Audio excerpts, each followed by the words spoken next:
Ako po si Andres Yakat, pero mas kilala po ako sa Andy.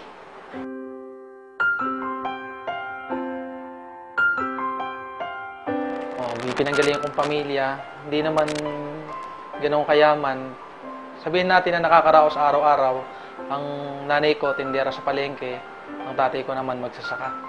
So yung buhay namin, nung time na doon ako naninirahan, talaga umiikot lang sa bukid. Bukid, pagtitinda. So doon ako nabuhay.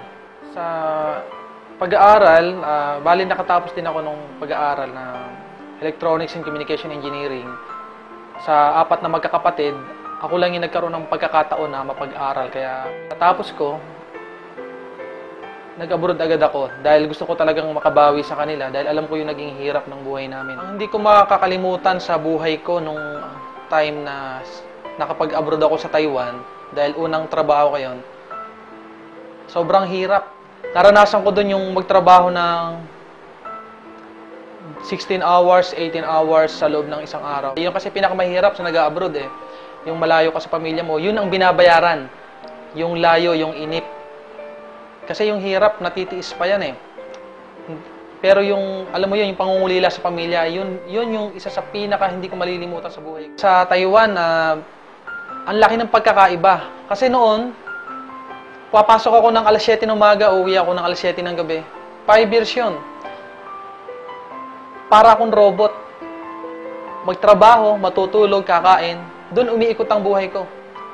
5 taon lumipas, wala pa din. Alang nagbabago. Pero sa AIM Global, ang nakita ko dito, ibang-iba.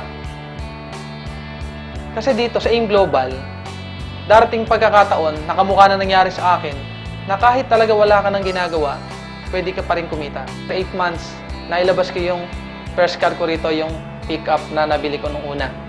At after 2 years, nabili ko na yung bago kong kotse, yung Hyundai Accent na ginagamit ko ngayon.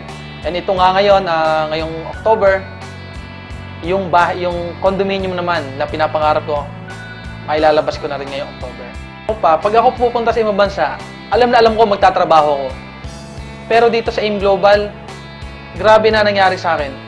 Pumupunta ako sa ibang bansa, Hong Kong, Singapore, Thailand, Malaysia. Pumupunta ako hindi para magtrabaho. Pumupunta ako ngayon para mamasyal, para magnegosyo. Ganun kaganda yung AIM Global. 1, 2, 3. I know you want me. You know I want you. I know you want me. You know I want you. I know you want me.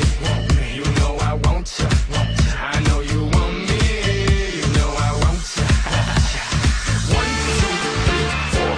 1, 2, 3, 4. Rumba. Ella quiere su rumba. Go. Rumba. Ella quiere su rumba. Go. Si es verdad que tú eres guapa, yo te voy a poner gozar. Tú tienes la boca grande, dale, ponte a jugar. 1, 2, 3, 4. 1, 2, 3. Sa company, sapagkat sa nangyari sa buhay namin, sa aming mag-asawa, na nakasama ko siya ng lagi na, hindi kamukha dati na pinupuntahan ko pa siya sa Singapore.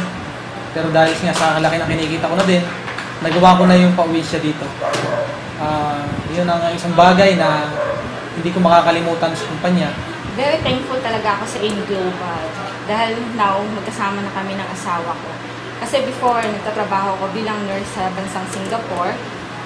So sa aming bago-bago pa lang mag-asawa, ang mahirap doon yung naghihiwalay kami dahil kailangan ko magbalik ng Singapore para ituloy ko yung trabaho ko doon.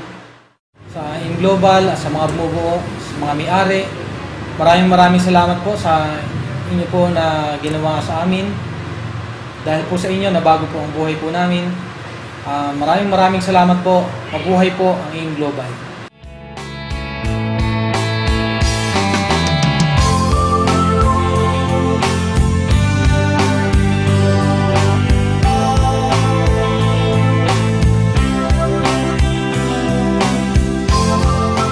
Pagka ginusto mo ang isang bagay, makakagawa ka ng paraan.